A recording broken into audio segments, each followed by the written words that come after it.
já está perto de terminar. Gênesis capítulo 4, nós vamos fazer uma breve leitura aqui em Gênesis capítulo 4, e eu me lembro também de uma outra situação desses testemunhos, né? Como eu disse, testemunho é aquilo que te faz crescer no conhecimento e na graça.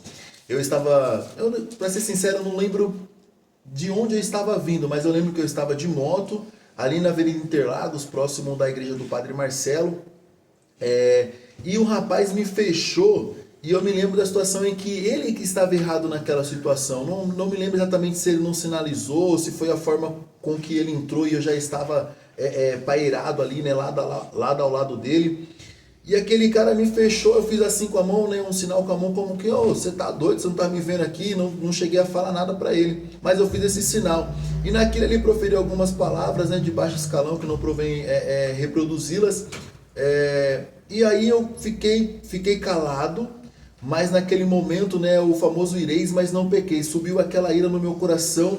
E do mesmo jeito da história do celular, que foi rápido para mim planejar tudo aquilo, eu planejei o seguinte, eu falei, eu vou seguir esse cara.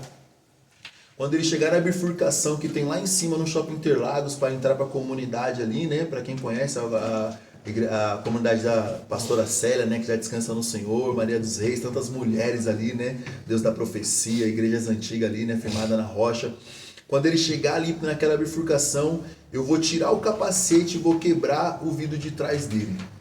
E quando ele escutar o barulho que ele já tinha esquecido, isso aconteceu próximo do Padre Marcelo. Para quem não conhece a região, a gente ia andar mais ou menos ali em torno de 1,5 km.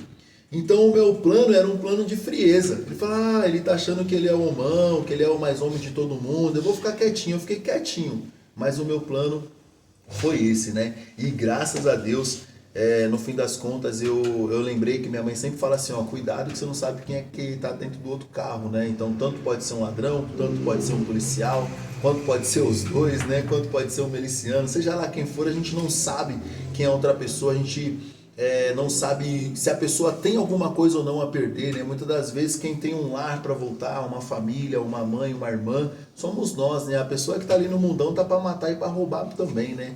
Até me lembro de um vizinho, um colega, não tenho mais tanto contato com ele, né? Então não vou falar o nome.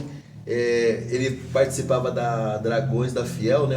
Uma torcida organizada, né? Da galera do São Paulo lá, tá tentando lembrar o clube. E aí eu perguntei pra ele, eu falei, poxa fulano, você já matou alguém nessas brigas de torcida, né? Porque é uma coisa bem feroz ali que acontece. Aí ele olhou pra mim e falou assim, neguinho, eu não sei, cara. Eu sei que a gente já pegou um cara uma vez, a gente deu tanta barrada de ferro na cabeça dele e ele ficou estirado no chão sem fazer movimento nenhum. Ou seja, a gente nunca sabe o tamanho da maldade que está no coração da outra pessoa. Então, por um momento de ira, você tendo um monte de coisa a perder, se você entrar em rota de colisão com alguém que não tem nada a perder, você vai querer desviar no último instante, mas a pessoa que não tem nada a perder, ela vai vir com tudo que é para bater e atropelar, né?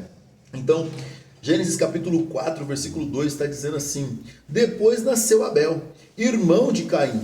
Abel veio a ser pastor de ovelhas, enquanto Caim se dedicou à agricultura. Versículo 3, passando algum tempo, Caim juntou alguns produtos,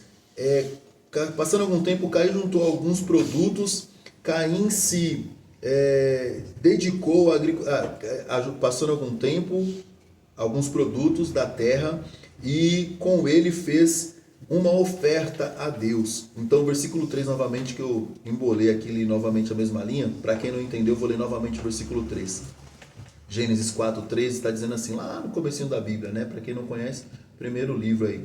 Então, passando algum tempo, Caim juntou alguns produtos da terra e com eles fez uma oferta a Deus.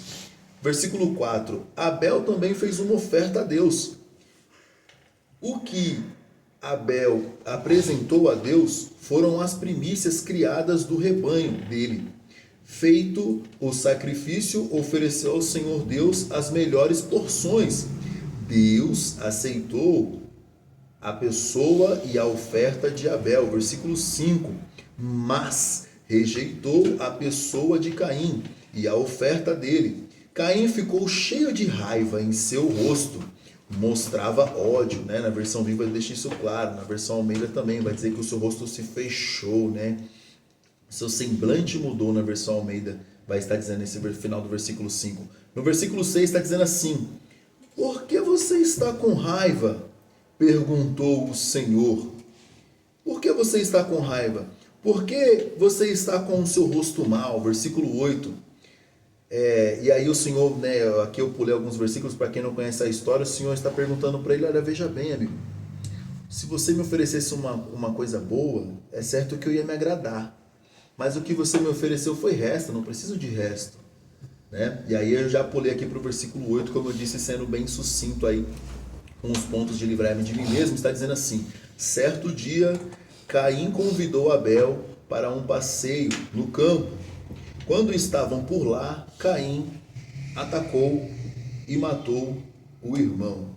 Então, como eu disse, né, o tema da mensagem de hoje, talvez de fato não é um tema para a gente fazer muito barulho, né, mas é um tema para a gente, de fato, silenciar, né, identificar algumas informações, o que precisa mudar, como esse irmão que matou o outro irmão, porque a oferta do outro irmão é que foi boa. Né? Então aqui entra a questão da inveja. Muitas das vezes a pessoa olha para o ministério do irmão do lado e fala assim: rapaz, esse cara tem potencial para ir longe.